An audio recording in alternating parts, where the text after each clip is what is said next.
You're listening to Talk LFC Podcast, an independent podcast for Reds by Reds. Be sure to hit that follow button.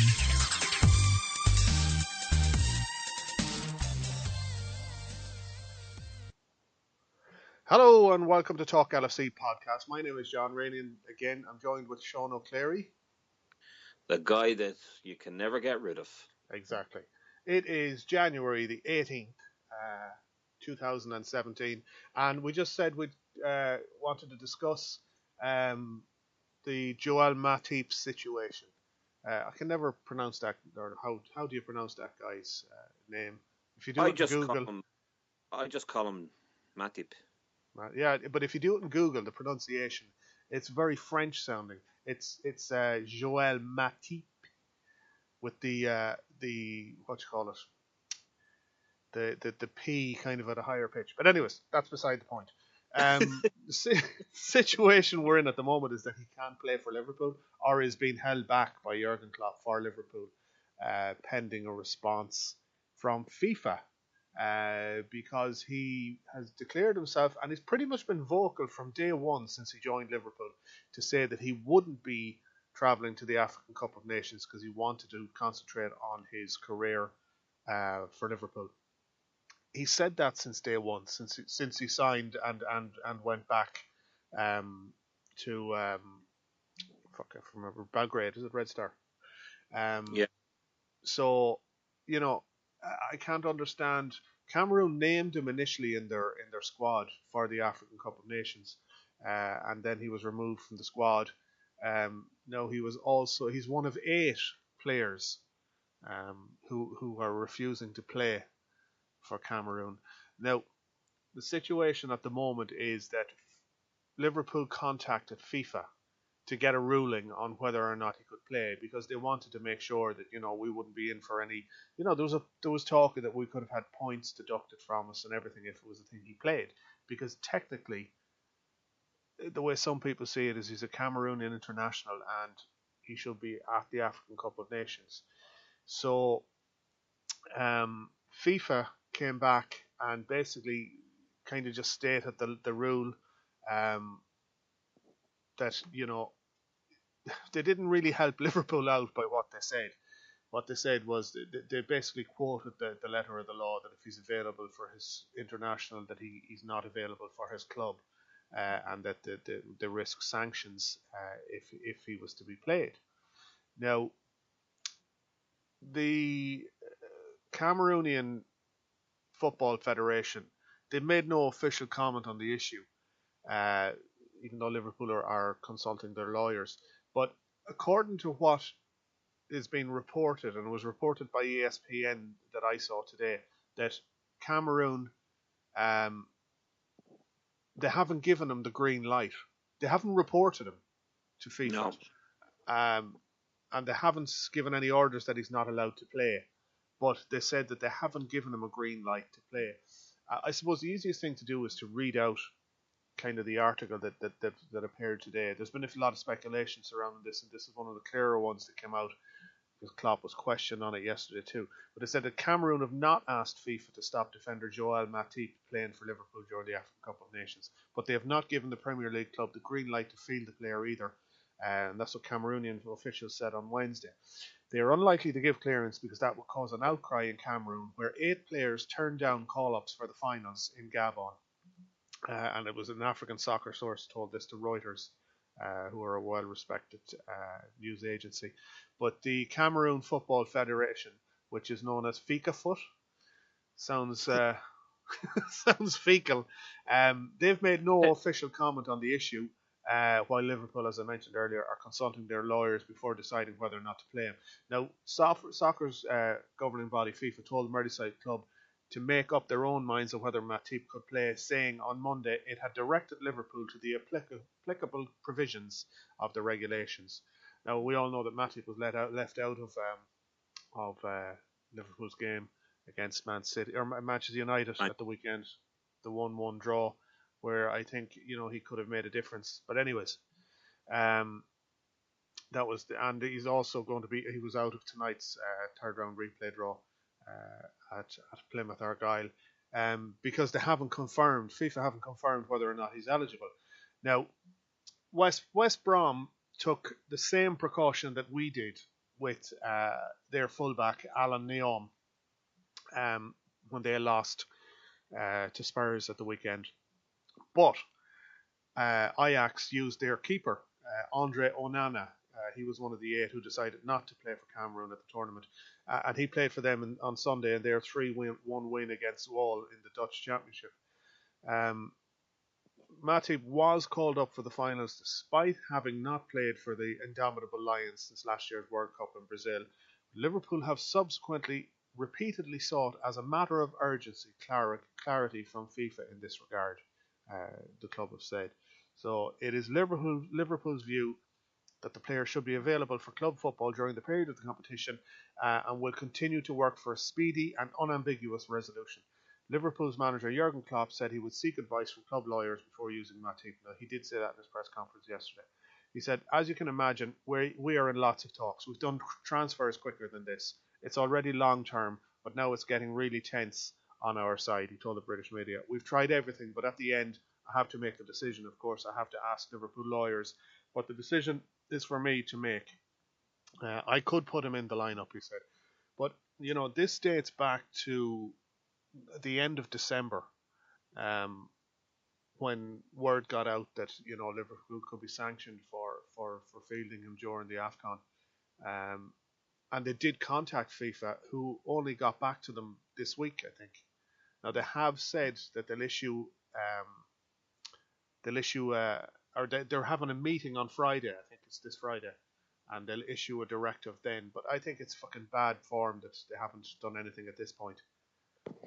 Well, it is very bad form, but I mean, look, let's cut to the chase, John. Okay, David Allen Gill, Chief Executive of Man United, 2003 to 2013, Vice Chairman of the Football Association, 2012 to present, and UK Vice President of FIFA, 2015 to present.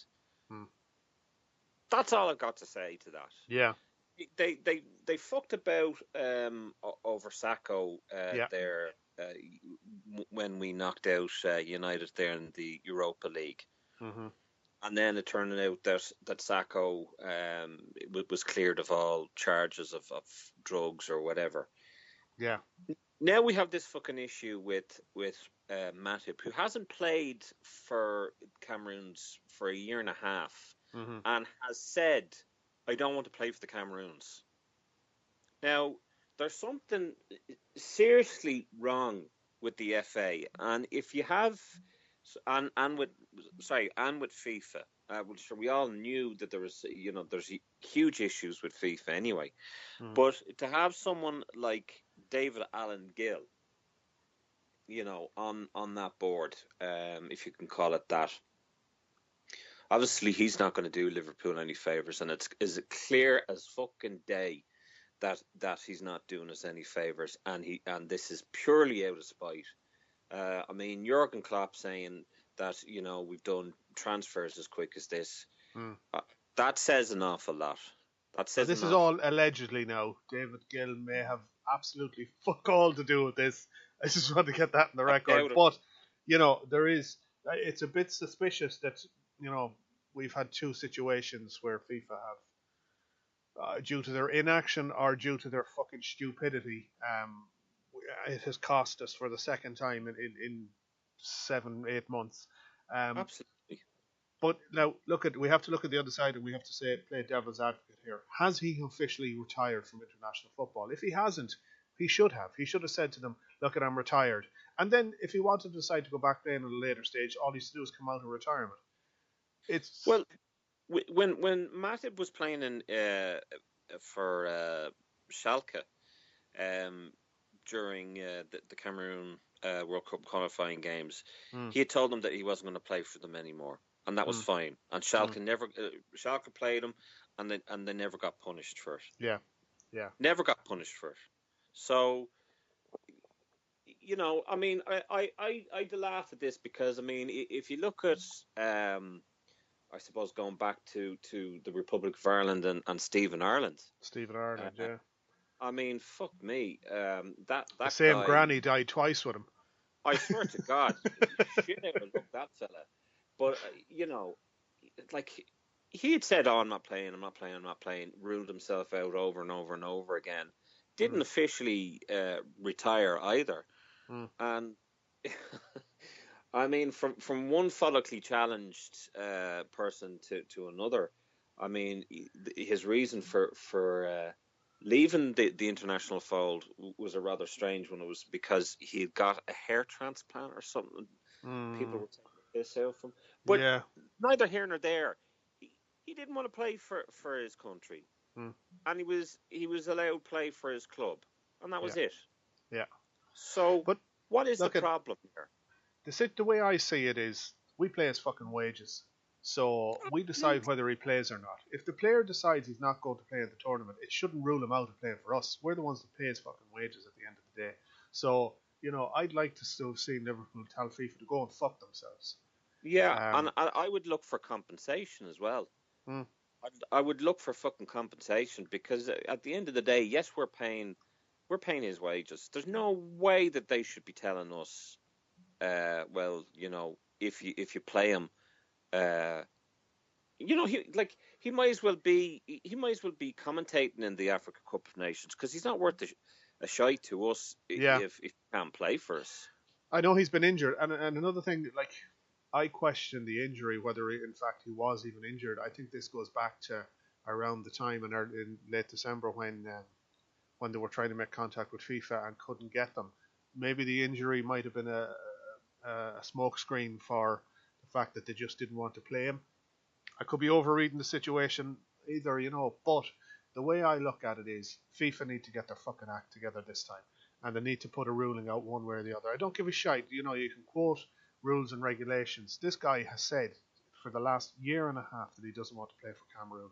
So, he's been vocal about it, and they need to make it clear that what happens if a player says he doesn't want to play it.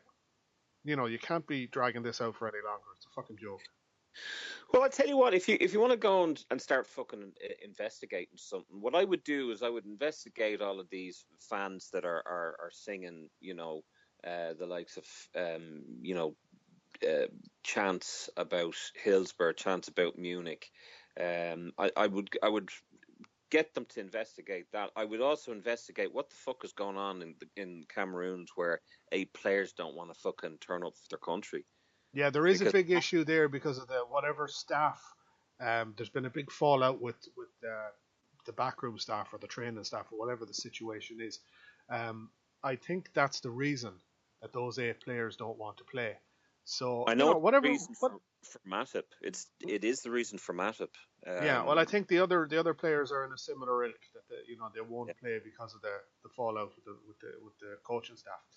But the guidelines need to be set in stone. If a player decides not to play for his international team, well, then there should be no fucking repercussions. Simple as that.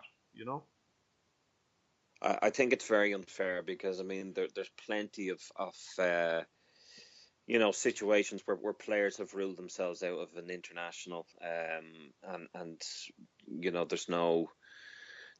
there's not as big hullabaloo as there has been with Matip. I think it's an absolute disaster.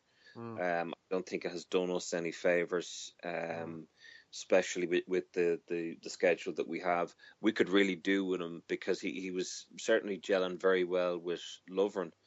And he is a fantastic player. But and his record when we're in the team, when he's in the team, speaks for itself. Do you know what I mean? Absolutely. I'd have him in the team for that alone. Well, I mean, Cameroons. Sorry, go on. Go ahead. No, the Cameroons must be very desperate to look for a player, look to get a player that doesn't want to play for them to play. I mean, what sort of commitment is he going to give to the team? You can't force him to vote. What are FIFA saying here? He has to play for them. I think it's very fucking naive on behalf of the Cameroon that they're not acting, and I think they're hoping that FIFA will make a ruling to say that you have no choice but to come. Now, in that regard, I think all they're doing is fucking hammering the nail home that Matip just won't go back to them now. Because I know if it was me, there'd be a sour taste in my mouth. I just wouldn't bother my arse going back. Yeah, absolutely. I mean, like, listen, going back to the situation with the Republic of Ireland and Steve of Ireland. I don't want someone that doesn't want to play for his country to play for them. There's plenty of youngsters out there that want to wear the green jersey and would give their left testicle to fucking do that. So why would you want someone who's killed off his granny about 4 or 5 times and is complaining that someone took the piss out of him getting a hair transplant, and yet he goes and fucking shaves his head anyway? For those who are wondering what we're talking about with the granny being killed 3 or 4 times, Stephen Ireland used the excuse to get out of playing a game for the Republic of Ireland by saying that his granny had died, when in actual fact she hadn't. It did come out afterwards, and it did set off a big furore in Ireland at the time that, it started to question his commitment. But I'm just looking at Twitter here. She was as surprised as I was. But I'm just looking at Twitter here and some of the comments from tonight's game that said if Cameroon had FIFA had allowed Matip to play, then he'd have started tonight and Lucas wouldn't have got his goal after 7 years. So, every cloud and all that. Well, that I suppose that's us taking the lighthearted view of it. And yeah, I mean, obviously we've got the win and that's fantastic. But I mean, we've got really big, important games ahead of us. And I mean, from now on, every game is important to us. I mean, if we have any ambitions to win silverware, to even win the league, we have to have control of our own destiny and win games, and that's it. We have to have the players to do that, and Matip is a key player for us. It's bullshit. It's absolute bullshit. And I mean, John, I know you're being politically correct and tactful and all of that, and everything I'm not. And I guess that's why I suppose there's good chemistry on these podcasts, because you're the sensible one. I'm just I just fly off the handle anyway. But look, I'm gonna have to say it's down to Gil. That's what I think. Just looking at some of the the things that we mentioned, that apparently in 2011 Schalke refused to release Joel Matip for the AFCON qualifier versus Senegal after the Cameroon FA failed to notify the club early enough. So they did have a genuine reason not to release him. So I think in that regard, he was okay to play for Schalke. And the situation, this is something that the Anfield HQ have put out. So the apparent failure of Matip to inform Cameroon of his retirement in writing, as required by FIFA, has clouded the issue. So it's not, look at this, it's not black and white. But at the same time, he's been fucking vocal enough, to say that he didn't want to play. He said it in the summer. He said it. I don't know how many times he said it. I mean, we've been talking about this. There's been an article on talklfcpodcast.com about this very issue, and it was way before the Christmas, as far as I can remember. That this was the situation, and he declared that he did not want to fucking play for them. Now, what more did the Cameroons want? I mean, there's that article saying that it's not the Cameroons that are looking for this trouble for Liverpool, but what are FIFA looking to achieve here? And what do the Cameroons want? Do they want a player that doesn't want to play for them to go to a tournament and have someone half-ass play for them? I mean, you can't literally force a player to come on and play football for you. You just can't. Look, there's two sides to this argument, and I don't believe in the second side of it because I'm a Liverpool fan. But yes, Matip has decided that he's not going to play. He's not the only one. As I said, there's 7 others along with him. But Cameroon, I suppose, need to take a stance on this, because if they don't take a hard line on it, what's to stop the rest of the team doing the same the next time? So I suppose in that regard, you can kind of see where Cameroon are coming from, that they don't want to set a precedent by allowing players to go off and play. And look, it was different when he played for Schalke. Not, and this is no disrespect to Schalke either, but not as high a profile club as Liverpool Football Club is. No. You know, so look, it's a pity. And the second argument is, and somebody said this earlier on Facebook, this isn't a quote from me, so please don't send any fucking solicitors' letters my way. But the comment was made that the FIFA didn't get involved because the fucking suitcase with money wasn't big enough. You know? So, well. You know. But anyways, look, that's our opinion on Matip. As far as we're concerned, he should have been in a red shirt. If not against Man United, I hate saying Man United, against the scum on Sunday. Yeah. He most certainly should have been here playing tonight against Plymouth as well. And hopefully it'll all be resolved by Friday, and he'll line up at Anfield against Swansea on Saturday. It needs to be sorted. It really does. And I think, this is not a case of a player holding his country to ransom. Yeah. Clearly, there's some issues there. And if there's 8 players that are saying, I don't want to play for my country, which is the biggest privilege that you can have as a footballer, I'd imagine, then there's some issues there, So I don't think it's any bad reflection on Joel Matip. I think it's the fact that there are some huge troubles in the background there, and he doesn't want to play for them. So I think he's every right as a professional to say, I don't wish to play for you, and that's it. Shall I telegraph that to you? Should I write that in blood to you? What more do they want? Yeah. Now, the other thing is, logic needs to prevail there.